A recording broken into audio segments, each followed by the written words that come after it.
365 দিনের এক বছরে কোনোদিন ফজরের নামাজ পড়বে না, কোনোদিনও না। এ মুসলমান বলো না আব্বা, তোমরা বলো, এই ছেলে তোমরা যারা 365 দিনে এক বছরে কোনোদিন মুসলমানের ঘরে জন্ম নিয়া কোনোদিন ফজরের নামাজ পড়লা না, তুমি মুসলমান? তোমার আল্লাহ আছে, তোমার এক সৃষ্টিকর্তা আছে, তোমার কোনো নবী আছে, তোমার কোনো ধর্ম আছে? আহা, ইমানদারের সন্তান তো এত বড় নাফরমান হওয়ার কথা না, এমন মালিক তো ভুলার কথা না রে বাপ। সারাদিনে এক ওয়াক্ত নামাজ পড়ে নাই, এ কেমন মুসলমানের সন্তান? ওই বাবা মানে কেমনে, ওই মা রাঁধে কিভাবে, ওই স্বামী মানে কেমনে যার স্ত্রী কোনো নামাজ পড়ে না, ওই বাবার ঘুম আসে কেমনে যার সন্তান নামাজ পড়ে না। আল্লাহ নবী সাল্লাল্লাহু আলাইহি ওয়াসাল্লাম বলছেন, এশার নামাজ এবং ফজরের নামাজ যে পড়ে না, নবীজি বলছে সে মুনাফিক। একাধিকবার বলছে নবী, একাধিক হাদিসে নবীজি বলছে সে মুনাফিক, মুনাফিক, মুনাফিক। এশার নামাজ এবং ফজরের নামাজ যে পড়ে না, লা ইয়াশহাদুহুমা মুনাফিকুন, নবীজি বলছে এশা এবং ফজরের জামাতে আসে না, মুনাফিক। বিশুদ্ধ হাদিস, ইন্না আসকালা সালাতিন আলাল মুনাফিকিন সালাতুল ইশা ওয়া সালাতুল ফজর। তোমরা একটা ছেলে বলো আব্বা, বিষয়টা কি, কি বুঝাইতে চাচ্ছ? আমি দাঁড় করাই, এই এখন এখানে যদি 200-400 ছেলে বসে থাকো, যদি তোমরা 300 ছেলে হও, 500 ছেলে হও, 200 ছেলেও যদি হও, তো তোমাদের অধিকাংশ ছেলে বেনামাজি, চেহারা দেখলেই বোঝা যায়। এমন পাষাণ হইলা কেমনে বাপ, এমন মালিকরে সেজদা দিলা না কেমনে? একজন বক্তার চেহারা দেখে কি হবে আব্বা? অন্ত দেখলা ভাইয়া, আমি হাত জোড় করে বলি, নওজওয়ান আমার তো দেখছো, আমি আসছি, খালাস, দেখা তো হইছে, চেহারা তো দেখলা, অতএব বেনামাজি, এবার তুমি চলে যাও, আমি অনুমতি দিলাম, যাও বাবা চলে যাও। যার কপালে সেজদা নাই, একটা সেজদা যে দিল না, ও তো আল্লাহর দুশ্মন, ওর ভালোবাসা দিয়ে আমি করবো কি? আমার লোকের ছবি উঠাইবা, আমি আসি, ছবি উঠাও, ছবি উঠাইয়া ফেসবুকে দাও, কোনো বিবেকবান মানুষ বলবে, হে যুবক, হয় তুমি হুজুরের মতো না হুজুর তোমার মতো, বলো একটা করো, হয় হুজুরকে তোমার দিকে নাও, নয়তো তুমি হুজুরের দিকে আসো, একদিকে হও। বলবে না? কথা বলে না, বলবে না? বলো না বাপ। কার জন্য এই চুল সাজাইছো আব্বা? এই যে মুশরিকের মতো যারা চুল রাখছো, কাকে দেখাইতা এটা? এই যে সামনের এত বড় চুল, এই ঝাঁকড়া চুল, ডান দিকের এই চুল, বাম দিকের, কোনো নর্তকীরে দেখাইতা না জোনায়েদ বাগদাদিরে দেখাইতা? কোন রাস্তার বেহায়া নারীকে দেখাইতা? সিনেমার নর্তকীরে দেখাবার জন্য? কোন হারাম অশ্লীল বেহায়া কোন নারীকে? তো ও দেখলো, তো এরপরে কি হবে? এরপরে কি হবে বলো না? বেহায়া নারী, বেপর্দা নারী, মোবাইলের নারী, টিকটকের নারী, সিনেমার নারী, নাটকের নারী, ওর কাছে তো কিচ্ছু নাই, কিচ্ছু নাই। ওর যা ছিল অত টাকার মূল্যে বিক্রি করে দিছে, অত পয়সা মূল্যে জীবন বিক্রি করে দিছে, যৌবন। ওর কাছে আছে কি আর? তুমি আর পাইবা কি সেটা? ও তো তোমার জন্য সাজে নাই, ও তো টাকার জন্য সাজে। ও তোমার জন্য নাচে না, ও টাকার জন্য নাচে। ও তো তোমার জন্য গায় না, টাকার জন্য গায়। ও তোমার জন্য অভিনয় করে না, ও তো টাকার জন্য অভিনয় করে। ও তো নিজেই বলে আমি একজন অভিনয় শিল্পী, আমি মূলত আসল কিছু না, আমি অভিনয় করি, অভিনয় অভিনয়, আমি ধোকা দেই, ধোকা ধোকা, নাকি বলেন ভাই? মুজিব ভাই কয় অভিনয়, হে নিজে কয় নাই, সেই তো বলতেছে আমি অভিনয় শিল্পী, আমি অভিনেতা, আমি অভিনেত্রী, মানে আমি অভিনয় করি, আমি ধোকা দেই, আমি আসল না, আমি আসল না। দোস্ত আমার, সারাদিনে এক ওয়াক্ত নামাজ পড়লা না, দিন রাত মোবাইলে নারী ছবি অস্থির দৃশ্য দেখে রাতের 3টা পর্যন্ত ঘুমাইলা, এই ঘুম যদি না ভাঙ্গে, এই রাত যদি আর ভোর না হয়, তোমার চোখ যদি আর না মেলে আব্বা, তাহলে একটা ওয়াক্ত সেজদাও দিলা না, শরীরটাও নাপাক ছবি, নাপাক দৃশ্য, হারাম নারীর ছবি দেখতে দেখতে, হারাম কল্পনা করতে করতে, হয় নিজের হাত নাই তো বাস্তবতার শরীর হারাম বীর্যপাত করে নাফাক করে দিলা, নষ্ট করে রাখলা, এইভাবে জন্তু জানোয়ারের মতো ঘুমায় রইলা। এই ঘুম যদি আর না ভাঙ্গে,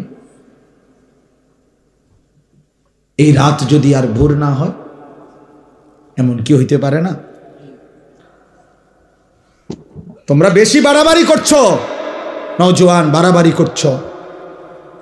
তোমরা কি ভাবছো আল্লাহকে? কি মনে করছো আল্লাহকে? কি ভাবছো? বাবা কিছু বলে না তো আল্লাহও কিছু বলবে না, মা কিছু বলে না তো আল্লাহও কিছু বলবে না, সমাজের কেউ কিছু বলে না তো আল্লাহও কিছু বলবে না। না রে বাপ, বিষয়টা এমন না। হযরত ওমর রাদিয়াল্লাহু তাআলা আনহু একদিন 3 দিন ক্ষুধার্ত থাকার পরে, তাফসীরের মধ্যে আছে 3 দিন ক্ষুধার্ত থাকার পর একটা 2টা খেজুর আর কয়েক ঢোক পানি পান করছে ওমর। তখন আল্লাহর নবী তখন দেখছে, নবীজি বলেন ওয়াল্লাহি লা তুসআলু আন হাযান নাঈম, ওমর আল্লাহর কসম কিয়ামতের দিন তুমি ওমর এই 2টা খেজুর আর এইটুকু পানির হিসাবও আল্লাহর কাছে দিতে হবে, যে এইটুকু খেজুরের হক কি আদায় করছো, এই ঢোক পানির হক কি আদায়। একটা ছেলেও যদি বুঝে থাকো বাপ, আজকের থেকে বদলাও সর্ব। অতএব আমি অনুরোধ করি, একটা ছেলেকে বললাম, যদি বিবেক থাকে আজকে সেজদা দাও, আজকে এখান থেকে গিয়ে ঘরে যাইও না, মসজিদে যাও। পূর্ব জামানার এক ডাকাত সর্দার ছিলেন সমরকন্দের, আমরা কিতাবে পড়ছি, ফুজাইল ইবনে ইয়াজ। পরবর্তী জামানায় যিনি আল্লাহর শ্রেষ্ঠ আউলিয়া হয়েছিলেন ফুজাইল ইবনে ইয়াজ, উনি প্রথম জীবন ডাকাতের সর্দার ছিলেন। একদিন রাত্রি গভীরে এক বাড়িতে ডাকাতি করতে যখন দরজার সামনে গেছে সাঙ্গপাঙ্গ নিয়া, আল্লাহর কুদরতে বাড়িওয়ালা তখন রাত গভীরে কোরআন শরীফ তেলাওয়াত করতেছিলেন। আমি আরবি কিতাবে পড়ছি, আজ-জুহাদু মিআতুন এই কিতাব। তো রাত্রি গভীরে ওই বাড়িওয়ালা তখন আল্লাহর কোরআন পড়তেছে, আর ঠিক উনি যখন আইয়া দাঁড়াইছে, এই ডাকাত সর্দার বাড়িওয়ালা তখন কোরআনের একটা আয়াত পড়ছে, আলাম ইয়ানি লিল্লাযীনা আমানু আন তাখশা কুলুবুহুম লিযিকরিল্লাহ। হে আমার মুমিন বান্দা, আমি আল্লাহর স্মরণে, আমার বন্দিগি, আমার জিকিরের জন্য তোমার দিলটা নরম হওয়ার সময় আজও কি হয়নি? আর সেজদা দিতা না বান্দা আমারে? 30 বছর হয়ে গেল সুদ খাইতেছ, ছাড়তা না এটা? তাইলে 10 বছর হয়ে গেছে কোনদিন ফজরের নামাজ পড়লা না, আর পড়তা না বান্দা? 40 বছর হয়ে গেছে বিড়ি সিগারেট খাইতেছ অনবরত, তাহলে কি আর ছাড়বা না এটা? 60 বছর হয়ে গেছে কথায় কথায় গালিগালাজ করো, এই বদভ্যাস কি বান্দা আর ছাড়বা না? তাইলে 25-20 বছরের মা বোন আজ 20 বছর ধরে বেপর্দা চলতেছেন, তাহলে আর পর্দা করতেন না? 30 বছর ধরে যেই ঘরে টেলিভিশন চলে, প্রতিদিন নাটক, সিনেমা, নর্তকীর ছবি চলে, ছেলে মেয়ে নাতি নাতি দেখে, হে বাবা, এই ঘরে কি আর তাহলে টেলিভিশনের আওয়াজ বন্ধ হবে না? এই গুনাহ আর থামবে না? তাইলে আল্লাহ জানতে চাচ্ছে, বান্দা তাহলে কি আর ফিরবা না?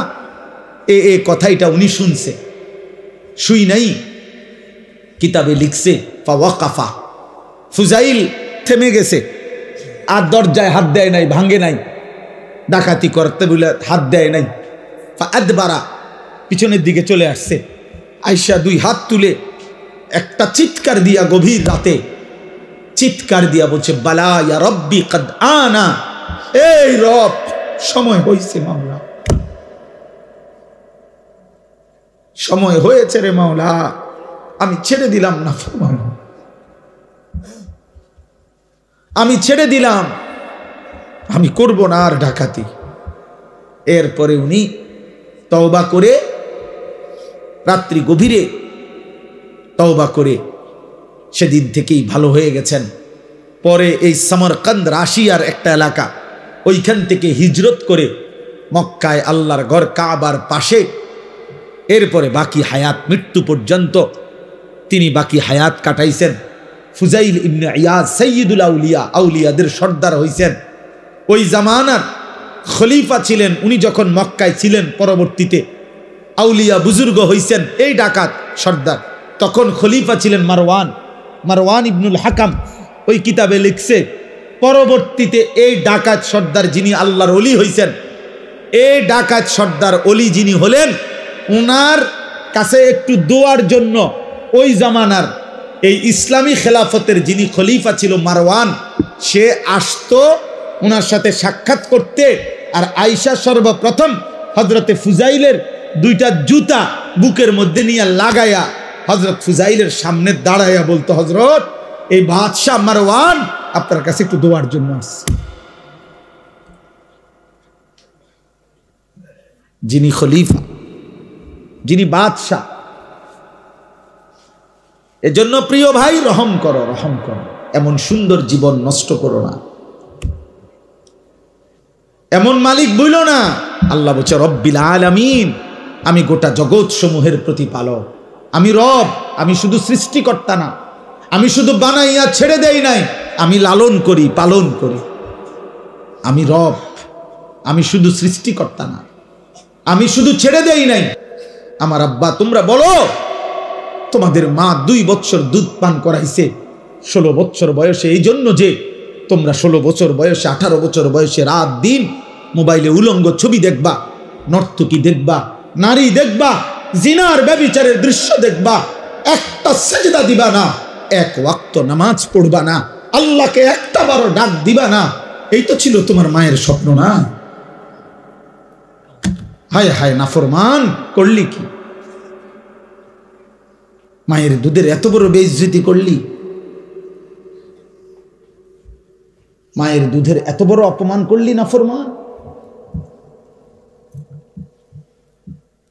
মোবাইলে যে নর্তকী দেখো, নারী দেখো, ও তোমার মা, ও তোমার বোন, ও তোমার বিবাহিত স্ত্রী, ওকে দেখো কেন? যদি বলো না, তাহলে তোমার মাকে এমন কেউ দেখুক তুমি যেমন দেখতে চাও। কথা বলে না? এই নাফরমান, বলো না কেন? তোমার বোনকে এমন দেখুক, তোমার স্ত্রীকে এমন দেখুক, বলো। নবীজি এক যুবককে এই প্রশ্নটাই করছিলেন না? নবীর জামানায় এক যুবক বলছিল, ইয়া রাসূলুল্লাহ, আমি জিনা করতে চাই, ইযান লি বিজিনা, আমারে জিনার অনুমতি দেন। নবীজি তখন তাকে 5টা প্রশ্ন করছে, 5টা। বলছে, যুবক বলো তো, তুমি কি চাও তোমার মায়ের সাথে কেউ জিনা করুক? যুবক বলছে, লা, না। তোমার মেয়ের সাথে কেউ জিনা করুক? লা, না। তোমার বোনের সাথে কেউ জিনা করুক? লা, না। তোমার ফুফুর সাথে কেউ জিনা করুক? লা, না। তোমার খালার সাথে কেউ জিনা করুক? লা ইয়া রাসূলুল্লাহ, না নবী, আমি এটা চাই না, আমি এটা মানি না নবী। আল্লাহ নবী বললেন, ওয়ালান নাসু লা ইউহিব্বুনাহু লিউম্মাহাতিহিম ওয়া বানাতিহিম ওয়া আখাওয়াতিহিম ওয়া আম্মাতিহিম ওয়া খালাতিহিম। তাহলে যুবক, কোনো মানুষও তো চাইবে না তার মায়ের সাথে কেউ জিনা করুক, তার মেয়ের সাথে কেউ জিনা করুক, তার বোনের সাথে কেউ জিনা করুক, তার ফুফুর সাথে কেউ জিনা করুক, তার খালার সাথে জিনা করুক। তাহলে যুবক, তুমি যেই নারীর সাথে হারাম সম্পর্ক করতে চাও সেও তো কারো মা, কারো বোন, কারো কন্যা, কারো ফুফু, কারো খালা। তুমি যেটা চাচ্ছ না নিজের জন্য সেটা তুমি অন্যের জন্য, তারা মানবে কিভাবে? যুবক চিৎকার দিয়া কাঁইদা বলছি, ইয়া রাসূলুল্লাহ, আমি আজকে তওবা করলাম, কসম করলাম আর কোনো দিন এমন হারাম করব না, হারাম নারীর কাছে যাব না। আল্লাহ নবী বললেন কাছে আসো। তো যুবককে কাছে নিয়ে নবী তার বুকে হাত দিয়ে আল্লাহ নবী দোয়া করে দিছে, 3টা দোয়া। আল্লাহুম্মা গফির যামবাহু, আল্লাহ আমার এই যুবকের গুনাহগুলো মাফ করে দেন। ওয়া তাহহির কলবাহু, আল্লাহ তার অন্তর পবিত্র করে দেন। ওয়া হাসসিন ফারজাহু, তার লজ্জাস্থানকেও পবিত্র করে দেন। সাহাবারা বর্ণনা করছেন যে আল্লাহর কসম এই যুবক আর কোনোদিন কোনো ভিন নারীর দিকে তাকায় না। তোমার মাকে দেখো, তোমার বোনকে দেখো। আয-যিনা কারজুন। অনেক নওজোয়ান এত রাত কষ্ট করছো তোমরা, এই জন্য বললাম এই বন্ধুর কথা মনে রাখো আব্বা। আয-যিনা কারজুন। ইমাম শাফিঈ রাহমাতুল্লাহ আলাইহি বলছেন ব্যভিচার, জিনা, নারীর সাথে হারাম সম্পর্ক, এটা কর্জ মানে ঋণ, হাওলাত। ঋণ পরিশোধ করতে হয় না? করতে হয় না? কথা বলেন আব্বা, বলো না। ঋণ শোধ করতে হয়নি? কথা বলেন।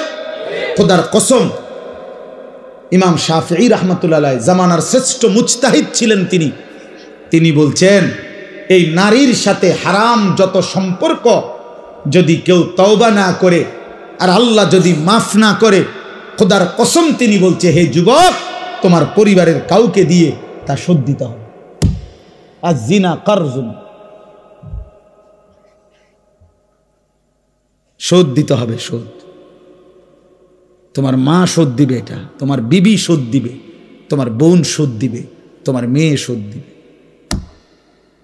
আল্লাহর কসম এটা কিতাবে আছে, আদ-দা ওয়াদ-দাওয়া কিতাবে আছে।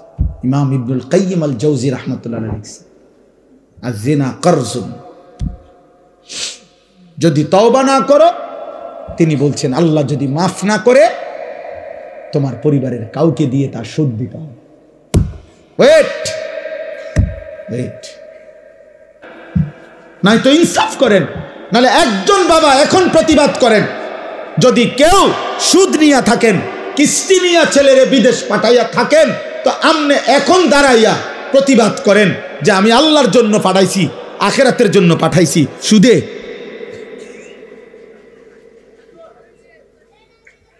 বলেন, এখন প্রতিবাদ করেন, এখন বিচার হইব আমার। কিস্তিতে টাকা নিছেন কেন? তাইলে সুদে টাকা নিলেন কেন? আপনি বুঝছেন ওর দুনিয়া যদি আমি না চালাই, আল্লাহ চালাইতে পারবেন। আর কোনো কারণ নেই। অথচ চোখের সামনে এই সেই বাবা, যেই বাবা আজকে 6 মাস ওই বাড়ি ওতে বেড়া বিদেশের ভিসা দিব, এই বেড়ার কাছে আজকে 6 মাসে মনো 200 বার বুড়া মিয়া লাডি বর করে গেছে এখন বিশাল লাগিয়া, কতবার গেছে। কিন্তু উনার ঘরে উনার 18 বছরের ছেলেটা আজকে 365 দিনে, খোদার একটা বছরে কোনো দিন একদিনও ফজরের নামাজ পড়ে না। এত বড় নিকৃষ্ট জানোয়ার মুসলমানের ঘরে ঘুমায়, এই বাবা একটা কাঁদেও না, একটা বার একটা মানুষের কাছে বলেও না, ফুলাটারে একটা বার জিগায়ও না, কিরে আব্বা তুই মুসলমান কিনা সেটা বল। কি বিষয়টা কি বলেন আব্বা, কি বুঝাইতে চাইছেন আমনে? আমনে দুনিয়া লুবি নাকি আখেরাত প্রত্যাশী? আমনে বলেন। আপনি যদি আখেরাত বুঝতেন, আপনি যদি কবর বুঝতেন, আপনার ঘরে আপনার সন্তান সামনে 20 বছর যার স্ত্রী পর্দা করে না, এটা কোনো বেডই? তুমি বেটা কোনো স্বামী বেটা, কাপুরুষ তো এত কাপুরুষ হয় না বেটা। মুসলমান তো দূরে থাক, আত্মমর্যাদা যার আছে, আত্মসম্মান, আত্মবিবেক, তার স্ত্রী বুঝি, বেটি আমার বউ, আমি বিবাহ করলাম, হালাল পবিত্র স্ত্রী আমার, তোমার রং চায় রাস্তার বেড হইত ওইটা কিতা আমনি কিতা আপনি প্লাস্টিক নি আপনি কিতা আসলে আমি এটা কি জাতের বেড হইতাম না আপনার গায়রতে লাগে না আপনার প্রেস্টিজে লাগে না আত্মসম্মানে লাগে না আত্মসম্মান মানুষের শ্রেষ্ঠ নিয়ামত গায়রত এটাকে অহংকার বলে না এটাকে বলে আত্মসম্মান অর্থাৎ আমার ধর্মের একটা ইজ্জত আছে আমি এক রবের গোলাম আমি এক নবী মুহাম্মদ সাল্লাল্লাহু আলাইহি সাল্লামের উম্মত নবীজির একজন সাহাবী মাত্র 16 বছর বয়সের যুবক কিশোর মুসাইলামা কাজ্জাব মিথ্যা নবী দাবিদার ওনাকে আটকাইছিল ভণ্ড এই পৃথিবীতে প্রথম যে ব্যক্তি নিজেকে মিথ্যা নবী দাবি করছিল নবীজির জামানার শেষে ইন্তেকালের পূর্ব মুহূর্তে মুসাইলামা এই নিকৃষ্ট কাফের বেঈমান নবীর ওই সাহাবী কিশোর সাহাবীকে আটকায় ফেলছিল বন্দী করে বলছিল তুই শুধু একবার বলবি আমি মুসাইলামা আল্লাহর নবী উনি বলছে আমি 1000 বার বলবো আনতা কাজ্জাব তুমি মিথ্যাবাদী বল মুহাম্মাদুর রাসূলুল্লাহ বরং মদিনার বন্ধু আমার মুহাম্মদ তিনি আল্লাহর রাসূল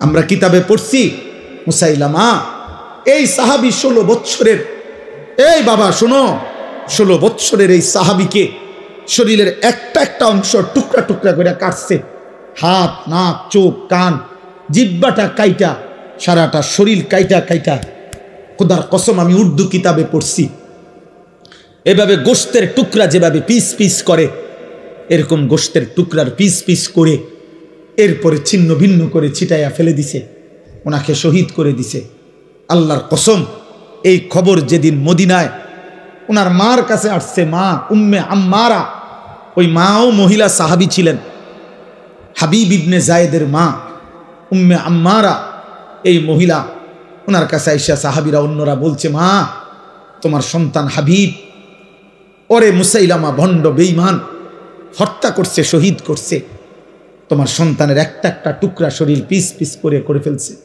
কিন্তু তোমার সন্তান শেষ মুহূর্ত পর্যন্ত নবী মুহাম্মদকে রাসূল বলছে আর ওরে মিথ্যাবাদী বলছে কাজ্জাব বলছে কাজ্জাব আল্লাহর কসম ওই মা একটা চিৎকার দিয়া বলছে লিহাযাল ইয়াউম আরদাতুহু মদিনাবাসী এমন একটা দিনের জন্যই আমি আমার সন্তানকে বুকের দুধ পান করাইছি আমার সন্তান আমার বুকের দুধের হক আদায় করছে আমি 2 বছর বুকের দুধ পান করাইয়া আমার দিলের স্বপ্ন ছিল সন্তান আমার আল্লাহর জন্য জান দেবে আমার রাসূলের মহব্বতে জীবন দিবে আমার সন্তান জান দিছে শহীদ হইছে আমার দুধের হক আদায় করছে আমার মা আমি সার্থক মা আমার সন্তান শহীদ হয়েছে আজকে তোমরা যুবক যারা তুমি একবার বলো তো তোমার মারে এখন জিগাইবা যাইয়া তোমাদের যাদের মা আছে যে মা 2 বছর আপনি বুকের দুধ আমারে পান করাইছেন কতবার আমারে বুকে ওই যে দেখেন উনি ওনার সন্তানকে বুকে জড়ায় রাখছে এইভাবে প্রতিটা সন্তান বাপ তোমাকে তোমার মা 1000 বার লক্ষ বার বুকে জড়ায় রাখছে কতবার আদর করছে চুমা দিছে গালে মুখে সেই ছোট্টবেলায় বাবা কতবার আদর করছে কত জনের দেখাইছে আমার ছেলেটার একটু হাত মুছা দেন দোয়া করে দেন আল্লাহ যেন আমার ছেলেটারে মানুষ বানায় কত মা কত স্বপ্ন দেখছে খালার কোলে দিছে ফুফুর কোলে দিছে দাদির কোলে দিছে নানির কোলে দিছে ওই ঘরের মার কোলে দিছে বুবুর কোলে দিছে আমার বাচ্চাটারে দোয়া করে দেন বলে দেন মুছে দেন ছুঁয়ে দেন আজকে অসংখ্য বাবা মা অভিভাবক আপনার চোখের সামনে আপনাদের ছেলে মেয়েদেরকে শুধুমাত্র ফিকির করছেন আপনি বাবা ও আপনার ছেলে মা ও আপনার সন্তান বাবা মা আর সন্তানের সাথে সম্পর্কের ভিত্তি উপার্জন বাবার একটাই ফিকির বয়স হয়ে গেছে এখনো টাকা রোজগারের কোনো বুঝ হলো না তাড়াতাড়ি হয় বিদেশ পাঠাও নইলে কিস্তিতে পারো সুদে পারো 2 নম্বরই করে পারো 6 নম্বরই করে পারো কোনো না কোনো ভাবে ফুলাটার একটা লাইন ধরায় দাও লাইন মানে টাকা লাইন ধরায় দাও মানে টাকা 12 লাখ টাকা লাগবো ইটালি কোনো অসুবিধা নাই। কোন দিন? সর্বোচ্চ 12 দিন সময়। চাচাই ঠিকই জমি বেচে চালাইছে 6 লাখ টাকা, 3 লাখ টাকা সুদে নিছে, 3 লাখ টাকা কিস্তিতে নিছে, নিয়ে 12 লাখ টাকার ব্যবস্থা 12 দিনের মধ্যে ব্যবস্থা হইয়া ফুতে ফ্লাইট হয়ে গেছে। মানুষের দ্বারে বলে দিছে খাস করে দোয়া করবেন, আল্লাহ আল্লাহ করে ফোলাগারে বিদেশ পাঠাইছে। অত সামনে তো আল্লাহ আল্লাহ করে পাঠান নাই, সুদে না পাঠাইছে। আমনে তো আল্লাহ আল্লাহ করে পাঠান নাই, কিস্তিতে পাঠাইছেন হারাম দিয়ে। হারাম কেন হারাম নিলেন? আমনে লুভি, দুনিয়া লুভি, আমনে সম্পদ লুভি।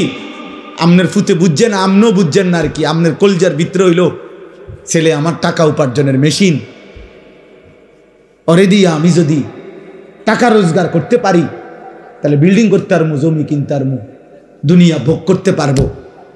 আখেরাত আপনিও ভুলে গেছেন, আখেরাত আপনার সন্তানও ভুলে গেছে। নাহলে ইমানদার মুসলমান, কোন মুসলিম বাবা ইমানদার 1000 বার পৃথিবী থেকে জান যাবে কিন্তু হারাম তো নিতে পারে না, হারাম তো নিতে পারে না। ওই যে বললাম আমরা এটা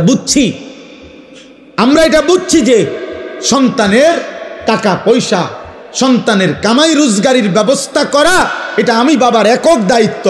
এটা আল্লাহ পারবে না। আল্লাহ ছোটবেলায় মার বুক থেকে দুধ পান করাইছে, এটা যদিও পারছে, ছোট্ট থাকতে পারছে, আল্লাহ 16 বছর 18 বছরের সন্তানকে আর লালন পালন করতে পারবে না। মালিকি ইয়াউমিদ্দিন, তুমি যেটা বুঝছো এটা না বান্দা। তুমি মনে করছো যেই রঙে ভাত খাও। আমার এক পরিচিত জন, আমার একজন পরিচিত বাচ্চা বয়সী, তো তার মা আপনার 20 টাকার নতুন 50টা নোট রাখছে আর কি একটা বইয়ের ভিতরে। বুড়ি এমনি রাখা দিছে ঘরে, উনি নতুন নোট মানে এ বুড়িরই ফুত আপনার হে 2 দিন পর পর এন থেকে একটা নোট নেয়, নিয়ে খরচ করে। তো একদিন মায়ের টের পাইছে কিরে টাকা দি নাই। তো সন্দেহ করতে করতে ওনার ছেলেরা যখন ভালো করে ধরছে, কহ এটি আমি তো নিছি। কয় তো তুমি নিছো? কেমনে নিল? কয় 2 দিন পর পর একটা নিছি। আমার শুনাইছে আর কি ঘটনা। তো বললো যে তো তুমি এগুলা নিলে কেমনে? কয় আমি তো 1 বার নিলাম, 2 বার নিলাম, আমনে কিছু কর না, কেউ কিছু কয় না, এই জন্য না নিছি। আজ আমরা ভাবছি এটা যে আমি প্রতিদিন নাফরমানি করছি, একটা সেজদাও দেই না, একটা গোলামিও করি না, আল্লাহর একটা হুকুমও মানি না। ওমা আল্লাহ দে কি সুন্দর আমারে খাওয়াইতে আছে, ঘুম পাড়াইতে আছে, বিল্ডিং দিতে আছে, বউ দিছে, বাচ্চা দিছে, জিফুত দিছে, সংসার দিছে, তামসা করতে আসি, ফুর্তি করতে আসি, মজা মারতে আসি, কোনো অসুবিধা নাই। ব্যাপারটা কি? আল্লাহ বলেন হ্যাঁ বান্দা, ব্যাপারটা হলো এই মালিকি ইয়াউমিদ্দিন, হিসাবের জন্য তো আজকের দিন না, হিসাবের জন্য তো আখেরাত। আলাদা দিন রাখছি তো আমি আজ যা দিয়েছি সেদিন আখেরাতে নিয়ে আমার একটা নিঃশ্বাসের হিসাব আমি আল্লাহ নেব। আমার এক লোকমা খাবার, আমি এক ঢোক পানি, আমার চোখের পলক, আমার কায়নাতের যত কিছু দিয়ে তোমাকে উপভোগ করাইছি, আমি তার হিসাব নেব। আমি বাদশাহ, আমি রাজা ধীরাজ, আমি মালিক, আমি কিয়ামত দিবসের বিচার দিবসের মালিক। অতএব শুনে নাও, বাদশাহ যেমন আদর করে বাদশাহ তেমন শাস্তিও দেয়, বাদশাহ যেমন পুরস্কার দেয় বাদশাহ তেমন শাস্তিও দেয়। এজন্য আমি রহমানের কারণে দুনিয়া এখন দিচ্ছি, কিন্তু আমি মালিক, আমি জব্বার, আমি আজিজ, আমি জুন্তিকাম, আমি শদীদুল ইকাব, আমি সরিউল হিসাব, আমি হিসাব গ্রহণকারী, আমি কঠোর শাস্তিদাতা, আমি প্রতিশোধ গ্রহণকারী। অতএব আমি আখেরাতে ছাড়ব না বান্দা। আমার একটা নিয়ামতের সেকেন্ড, মিনিট, মুহূর্তের হিসাব আমি নেব। সেদিন আমি আল্লাহ তোমারে বেইজ্জতি করে কঠিন আযাব দিয়ে একটা লাথি দিয়া জাহান্নামে ফেলাইব। একটা লাথি, ফেরেশতাকে আল্লাহ বলবে একটা লাথি মার, তারে জাহান্নামে মার ফেলা। দুনিয়া দেব, দুনিয়া খাওয়াবো পড়াবো, দুনিয়া ডাকলেও দেমু, না ডাকলে দেমু। আমি জন্তু জানোয়ারে খাওয়াই, তোমারে খাওয়াবো না কেন? আমি মুশরিকরে খাওয়াই, মুরতাদ নাস্তিক আমারে স্বীকারই করে না, আমি তাকেও খাওয়াই, তোমারেও খাওয়াবো, কারণ আমার রহমতের কারণে। কিন্তু আমি বিচার দিনের মালিক, আমি হিসাব নেব, হিসাব নিয়া কাউকে জান্নাতে দেব, কাউকে জাহান্নামে দেব। অতএব ইনসাফের বিবেকের দাবি তুমি এটাই বলবা, ইয়াকা না'বুদু, আল্লাহ যেহেতু আপনি সব দিছেন, আবার আপনি সব হিসাব নিবেন, অতএব ডাইন বাম কইরা লাভ নাই, আমি আপনার গোলামি করব।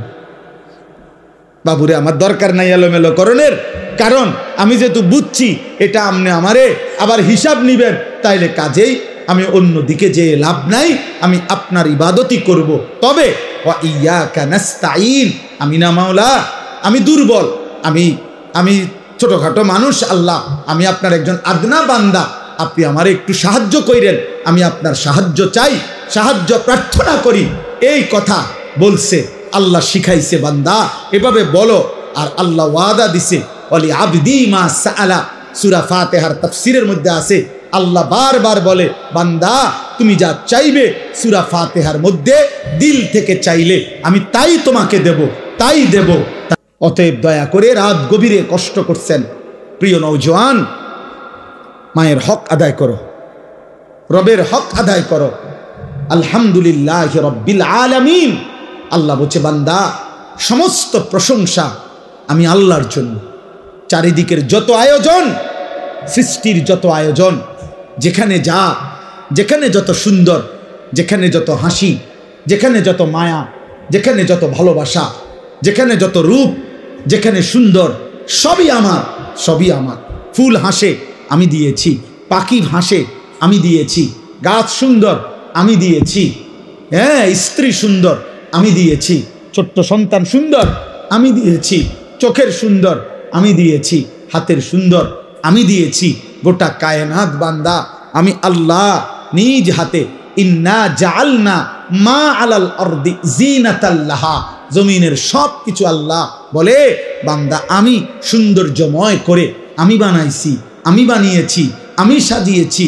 অতএব সব প্রশংসা আমার, কারণ সবই তো আমার। কার?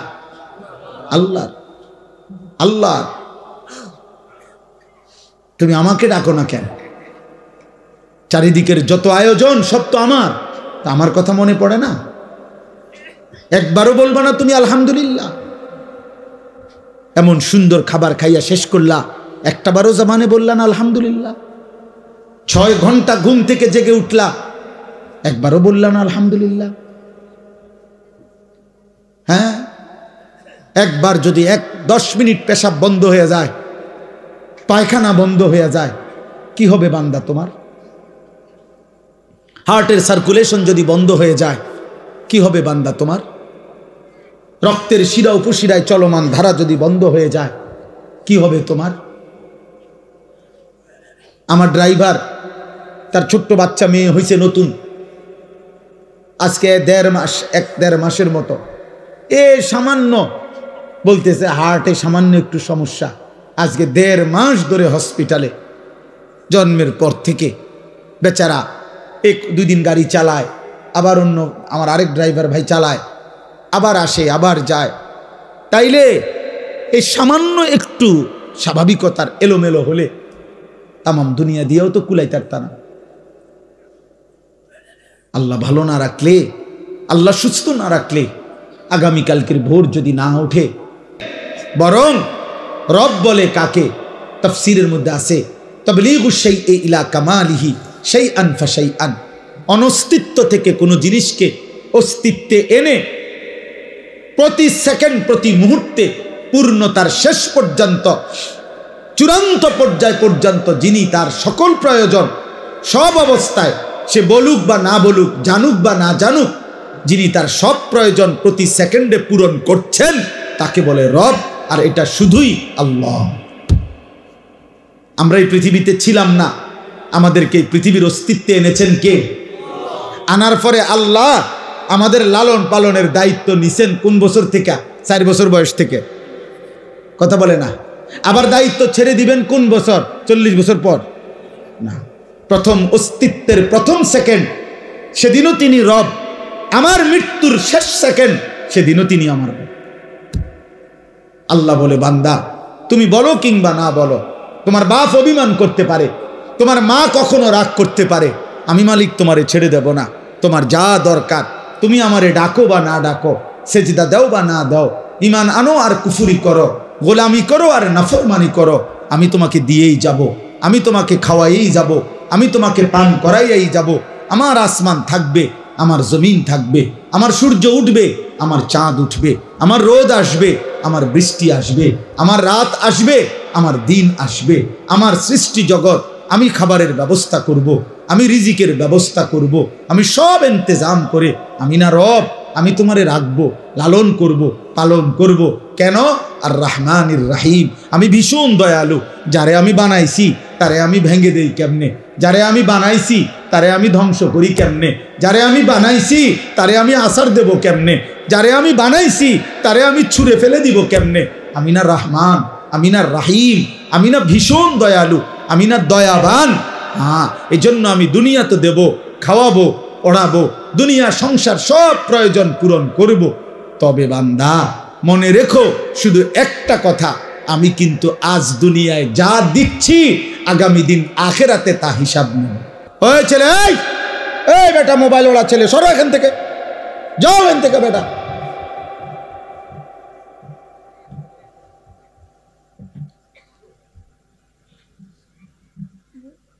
জি, একজন শুনলেও কোনো সমস্যা নাই, একজনের জন্যই বললাম। আমি তো ভোটে দাঁড়াইছি না যে সবার সমর্থন আমার দরকার।